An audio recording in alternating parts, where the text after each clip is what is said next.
지금 뭐라고 하셨어요? 나는 여자와 잘 수 없는 몸입니다. 그 남자의 첫마디였다. 그리고 그 다음 한 문장. 그래도 내가 당신 빚을 다 갚아주는 대가로 이 결혼 하겠습니까? 그 말을 듣는 순간 내 머릿속에서 아주 이상한 계산이 돌아가기 시작했다. 고자. 그러니까 나를 건드릴 수 없는 남자. 나를 때릴 힘도 억지로 덮칠 욕망도 없는 남자. 이게 로또 1등보다 더 큰 횡재일 수도 있겠다는 생각이 들었다. 내 이름은 남민정, 44. 서울 남대문 시장에서 떡볶이 팔고 생선 나르다가 일수비제 목까지 잠긴 최악의 노처녀였다. 전 남자친구가 내 명의로 사채를 끌어다 쓰고 튄 지 딱 1년. 원금이 얼마였는지도 기억 안 난다. 매일 찾아오는 건 독사파라는 놈들의 고함뿐이었다. 돈 갚아, 이년아. 몸이라도 내놓든가. 그날도 나는 생선 좌판 밑에 숨은 채 떨리는 손으로 떡볶이 국물 묻은 앞치마를 쥐어뜯고 있었다. 심장이 목구멍까지 튀어나올 것 같았다. 그리고 바로 그때 시장 골목 끝으로 검은색 고급 세단 한 대가 불가능해 보이는 각도로 꺾여 들어왔다. 흙탕물을 튀기며 멈춰선 그 차는 이곳 현실과는 어울리지 않는 공기였다. 독사파 놈들이 한눈을 파는 그 찰나 나는 본능적으로 뛰었다. 살아야 한다. 저 차에 타면 살 수 있을지도 모른다. 나는 있는 힘껏 달려가 뒷좌석 문을 열고 거의 구르듯이 안으로 몸을 던졌다. 살려주세요. 시키는 건 뭐든지 할게요. 일이든 빚이든 뭐든. 차 안 공기는 시장과 정반대였다. 서늘한 에어컨, 은은한 가죽 냄새, 그리고 뒷좌석에 앉아있던 한 남자. 강태욱. 그는 흑투성이 여자가 굴러 들어왔는데도 놀라지도 않았다. 그저 귀찮다는 듯 눈을 가늘게 뜨고 나지막이 말했다. 내려. 안 내리나. 밖에서는 독사파 놈들이 차문을 두드리며 욕을 퍼붓고 있었다. 그 남자는 창문을 손가락 하나 들어갈 만큼만 내려 운전석을 향해 지시했다. 출발해. 회장님, 저 사람들. 내 눈엔 짖는 개들로 보이는데. 밀어버려. 그 목소리는 너무나 차분해서 오히려 더 소름 끼쳤다. 육중한 세단은 빚쟁이들을 밀치듯 앞으로 나아갔고 나는 가죽 시트에 얼굴을 파묻고 울음을 터뜨렸다. 그 남자는 말없이 손수건 한 장을 내게 던졌다. 차 더러워집니다. 닦으세요. 그것이 우리가 처음 나눈 대화였다. 구원도 동정도 정의도 아니었다. 그저 자기 영역을 더럽히지 말라는 결벽증 환자의 최소한의 배려. 그런데 웃기게도 그 순간 나는 이렇게 생각했다. 괜찮아. 더러워도 비참해도 살기만 하면 이긴 거야. 그 남자는 태성그룹의 회장 강태욱이었다. 그리고 며칠 뒤 나는 그 사람의 서재로 불려갔다. 긴 책장 사이 책보다 더 차갑게 정리된 남자 하나. 그는 차잔을 내려놓으며 본론만 말했다. 남민정 씨의 사채빚 3억. 제가 오늘 안으로 전액 상환하겠습니다. 그리고 매달 생활비로 500만 원을 지급하죠. 귀가 의심스러운 숫자였다. 시장 바닥에서 평생을 굴러도 만져보지 못했을 돈. 나는 침을 삼키며 물었다. 대신 제가 뭐 하면 되나요? 신장이라도 아니면 위험한 일이라도. 그는 고개를 저었다. 아닙니다. 당신은 그저 내 아내 자리만 지키면 됩니다. 법적으로 완벽한 부부. 하지만 침실은 철저히 분리. 부부관계는 일절 없습니다. 이게 무슨 소린가 싶어 어리둥절해하자 그가 한숨을 내쉬며 입을 열었다. 그러니까 명확히 말씀드리죠. 나는 여자와 잘 수 없는 몸입니다. 성기능 장애, 흔히 말하는 고자입니다. 10년 전 사고 이후로 나는 그런 쪽으로는 아무것도 할 수 없습니다. 당신을 여자로 안을 수도 아이를 줄 수도 없어요. 그는 나를 똑바로 바라보며 마지막 쐐기를 박았다. 그래도 내가 당신 빚을 갚아주는 대가로 이 결혼 하겠습니까? 보통 여자라면 모욕감을 느꼈을지도 모른다. 돈 때문에 여자로서의 모든 가능성을 포기하는 결혼. 가짜 부부, 쇼윈도 부부. 하지만 내 머릿속에서 떠오른 건 딱 하나였다. 폭력. 술만 마시면 개가 되어 주먹을 휘두르던 아버지. 사랑한다며 전 재산을 들고 튀어버린 전 남자친구. 돈 때문에, 욕망 때문에, 힘 때문에 내 몸을 마음대로 할 수 있다고 믿던 수많은 남자들. 내게 남자의 힘은 곧 공포였다. 그러니까 한 남자의 이 한마디는 내 인생을 통째로 뒤집어 놓는 말이었다. 나는 여자와 잘 수 없는 몸입니다. 나를 때릴 힘도, 억지로 덮칠 욕망도 없는 남자. 머릿속에서 불이 켜졌다. 이건 나 같은 여자에게 최고의 보험 아닌가. 내가 매우 진지하게 숨을 고르고 최대한 비련의 여주인공 같은 표정으로 그를 바라보고 대답했다. 회장님, 제가 그 아픔까지 안고 살겠습니다.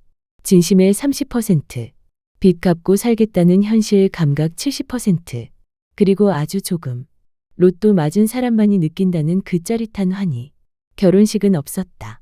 10분짜리 구청 신고와 2장짜리 혼전 계약서가 전부였다. 우리는 같은 집에서 살지만 절대 서로의 침대에 올라가지 않는 부부가 되었다. 태성그룹의 저택은 내가 평생 상상도 못하던 세계였다. 하지만 그 집은 이상하게도 늘 차가웠다. 사람은 많은데 온기가 없었다. 그 중심에 강태욱이 있었다. 밥상 앞에서도 회의실에서도 거실에서도 그는 늘 힘없는 사람처럼 보였다. 지팡이에 의지해 걷고 조금만 움직여도 허리가 아프다며 소파에 기대 앉았다. 고자 회장. 형보다 능력 있는 동생에게 밀려나는 그림자 회장. 사람들의 눈에 비친 강태욱은 그저 그랬다. 그런데 희한하게도 나는 그 모습이 마음에 들었다. 힘없는 남자. 나를 때릴 수 없는 남자. 나를 욕망하지 못하는 남자. 이 집에서 그가 제일 안전해 보였다. 문제가 생긴 건 내가 그 남자의 진짜 모습을 봐버린 그날이었다. 창고 앞 계단. 나는 대형 박스를 들고 올라가다. 미끄러운 바닥 때문에 중심을 잃고 굴러 떨어질 뻔했다. 그 순간 누가 날 낚아챘다. 숨이 막히는 속도였다. 눈을 뜨자 내 허리 뒤로 단단한 팔이 감겨 있고 머리 위로 그의 숨소리가 들렸다. 한 손으로 20kg짜리 박스를 들고 다른 한 손으로 나를 번쩍 들어올린 남자. 지팡이를 짚어야 겨우 걷던 사람의 몸이 그럴 수 있는 몸일 리가 없었다. 셔츠 소매 사이로 보이는 팔 근육과 핏줄이 도드라진 손등. 순간 내 몸이 본능적으로 떨리기 시작했다. 저 힘, 저 팔, 저 눈빛. 아버지, 전 남자친구, 빚쟁이, 평생 나를 짓밟던 남자들의 그림자가 모두 겹쳐 올라왔다. 태욱이 조심스럽게 물었다. 괜찮습니까? 나는 소리를 질렀다. 손 놓으세요. 그를 밀쳐내려는 내 손은 내 의지보다 먼저 움직였다. 박스가 바닥에 떨어지고 우리는 서툰 자세로 멈춰 섰다. 그는 황급히 허리를 붙잡고 아픈 척 연기했다. 아, 허리가. 아드레날린이 나왔나 봅니다. 죄송합니다. 놀라게 해서. 말은 그랬지만 나의 머릿속에는 이미 결론이 나 있었다. 이 사람 거짓말쟁이구나. 고자도 환자도 힘없는 남자도 아니구나. 그 뒤로 모든 장면이 다르게 보였다. 밥상에서 숟가락을 들 때 그의 손등에 힘줄이 눈에 밟혔다. 수트 위로 비치는 어깨선이 이상하게 넓어 보였다. 그리고 결정적인 밤. 함정을 판 건 전 남자친구 박태수였지만 그 함정에 뛰어든 건 강태욱이었다. 좁은 옥탑방. 숨겨둔 카메라. 박태수와 건달들. 겁에 질린 나. 문이 박살나고 그가 들어왔다. 비에 젖은 수트. 눈빛은 완전히 달라져 있었다. 그 눈빛은 더 이상 고자 회장이 아니었다. 사냥을 시작한 야수였다. 그가 움직일 때마다 사람이 벽에 박혔다. 쇠파이프가 부러지고 주먹이 얼굴을 부쉈다. 나는 그 장면을 슬로모션처럼 보았다. 저 힘, 저 속도, 저 분노. 나를 향한 게 아니라는 걸 알면서도 내 몸은 공포로 굳어버렸다. 그리고 마지막으로 그의 피 묻은 손이 내 쪽으로 뻗어왔을 때 민정 씨 괜찮습니다. 이제 안전해요. 나는 비명을 질렀다. 오지 마요. 만지지 마. 괴물 같아요. 그 말을 내뱉는 순간 내 심장도 같이 찢어지는 것 같았다. 그가 어떤 얼굴을 하는지 참아볼 수가 없었다. 다음 기억은 병원 천장이었다. 의사는 말했다. 심리적 쇼크가 심하다고. 당분간 자극을 피하라고. 그리고 내 입에서는 의지와 상관없이 이런 말이 계속 흘러나왔다고 한다. 그 사람 오지 못하게 해주세요. 제발 남편 오지 못하게 해주세요. 그 말은 곧바로 그 사람에게도 전해졌겠지. 나는 그날 이후로 다시 옥탑방으로 내가 원래 있던 자리로 돌아갔다. 옥탑방은 추웠다. 하지만 마음은 더 추웠다. 보일러는 자주 고장났고 벽지는 곰팡이로 얼룩졌다. 그래도 나는 버티려 했다. 당신이 무서워요. 당신의 힘이 무서워요. 그렇게 말하고 도망친 내가 다시 그 사람의 집 문을 두드릴 자격은 없다고 생각했다. 그런데 이상한 일이 하나둘씩 생겼다. 고장난 보일러가 어느 날 새 걸로 바뀌어 있었다. 현관문 도어락이 최신형으로 교체되어 있었고 가파른 계단에는 미끄럼 방지 패드가 깔렸다. 밤마다 어두웠던 골목에는 갑자기 태양광 가로등이 서 있었다. 누가 봐도 구청에서 해준 일처럼 자연스럽게.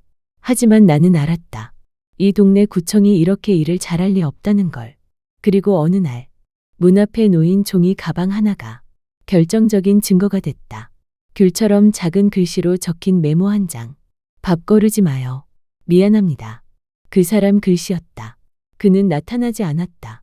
문을 두드리지도 전화를 걸어오지도 않았다.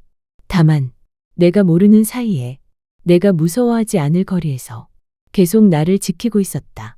시장에 진상 손님이 와서 내게 욕을 하고 생선을 집어 던졌을 때 갑자기 양복 입은 사람들이 나타나 법 얘기를 하며 진상을 쫓아냈을 때도 나는 느꼈다. 아, 또 저 사람이구나. 힘을 쓰지 않고 법으로, 사람으로, 구조로 나를 지켜주는 방식.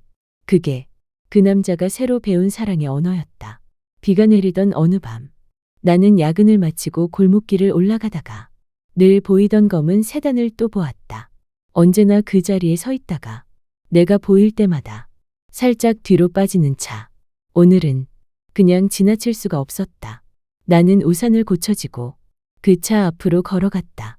창문을 두드렸다. 똑똑. 안에서 누군가 숨을 멈추는 기운이 느껴졌다. 창문이 아주 조금 내려가고 그의 얼굴이 모습을 드러냈다. 여긴 어쩐 일로? 여기서 뭐해요? 나 그냥 지나가다가 김밥 먹었죠. 내 시선이 그의 무릎 위 편의점 김밥 봉투에 꽂히자 그는 어색하게 웃으며 봉투를 밀어냈다. 저 바로 가려던 참이었습니다. 다시는 안 오겠습니다. 불편하셨다면 죄송. 가지 마요. 내가 먼저 그의 말을 끊었다. 그리고 용기를 조금 더 얹어봤다. 솔직히 말하면 아직도 당신이 조금 무서워요. 큰 손도 넓은 어깨도 갑자기 움직이면 심장이 철렁해요. 그의 얼굴이 금세 어두워졌다. 나는 서둘러 말을 이었다. 근데요, 당신이 안 보이는 게 더 무서워요. 그 말에 그의 눈이 커졌다. 당신이 어디서 뭘 하는지 모르는 게 내가 혼자인 것 같아서 더 무서워요. 그러니까 제발 눈앞에 있어줘요. 내가 당신을 괴물로 보지 않고 내 편이라고 믿을 수 있을 때까지. 나는 그의 손목을 잡아 끌었다. 그의 손이 움찔했지만 이번에는 놓지 않았다. 우리 집 보일러 고친 사람, 쌀이랑 김치 보내준 사람, 시장까지 사람 붙여준 사람. 다 당신이잖아요. 그는 아무 말도 못했다. 이제 저도 조금은 알겠어요. 그날 옥탑방에서 당신이 왜 그렇게 무서웠는지, 그리고 왜 그 힘을 미워할 수만은 없는지도. 나는 우산을 그의 머리 위까지 씌워주며 말했다. 나 아직 겁 많아요. 당신이 손만 들어도 깜짝 놀랄 수도 있어요. 그래도 한번 해볼래요? 그의 눈동자가 떨렸다. 뭘요? 진짜 부부. 우리 한번 해보자고요. 그날 밤 우리는 옥탑방으로 함께 올라갔다. 그는 침대 끝에 앉아 마치 범죄자처럼 두 손을 무릎 위에 모으고 말했다. 민정 씨가 허락하기 전까지 저는 아무것도 안 하겠습니다. 손도 먼저 안 잡고 앉지도 않고 키스도 안 하고. 나는 그의 말을 끊고 그의 손을 꼭 잡았다. 지금 허락할게요. 근데 한 가지 조건 있어요. 조건이요? 절대 나를 지키는 것 말고는 당신 힘쓰지 말아요. 그는 길게 숨을 내쉬고 고개를 끄덕였다. 알겠습니다. 이제부터 내 힘은 당신을 행복하게 만드는 데만 쓰겠습니다. 그 뒤의 이야기는 조금 부끄러우니까 자세히 말하지 않겠다. 다만 한 가지만은 말할 수 있다. 세상에서 제일 무서웠던 남자의 힘이 어느 날부터 세상에서 제일 따뜻한 품으로 느껴지기 시작했다는 것. 폭력을 떠올리던 팔이 이제는 나를 안심시키는 무게가 되었다는 것. 그리고 1년 뒤 나는 그 팔에 안겨 새쌍둥이를 안고 울고 웃었다는 것. 병원 복도에서 강태욱은 의사에게 물었다.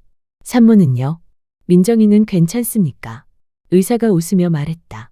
아기 셋보다 산모가 더 튼튼해 보이던데요.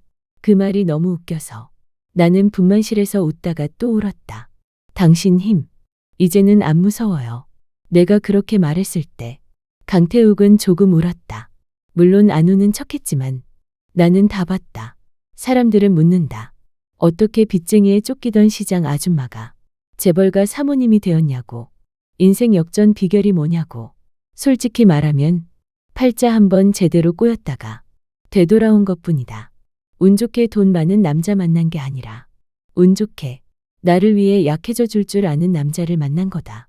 세상에는 여전히 힘을 자랑하고 주먹을 쉽게 쓰고 욕망을 이유로 남의 인생을 부수는 남자들이 많다.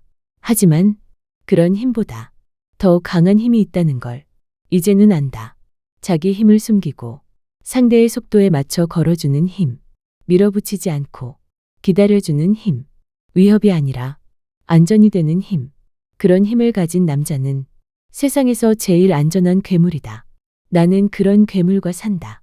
그리고 매일 밤 그 괴물의 품에서 이제는 안 무서워도 된다고 조금 늦게 배운 말을 연습한다. 사랑해요. 만약 지금 이걸 듣고 있는 당신이 누군가의 힘이 너무 무서워 평생 웅크리고 살고 싶다면 기억해달라. 당신을 짓누르는 힘보다 당신을 지켜주려는 힘이 분명히 더 크다는 걸. 그리고 혹시 당신 앞에 자기 힘을 숨기고 서툴게 서 있는 한 사람이 있다면 그 사람에게 이 말 한 번쯤 건네줘도 좋다. 지금 뭐라고 하셨어요? 나는 고자입니다. 괜찮아요. 그래도 아니. 그래서 더 당신이 좋다고.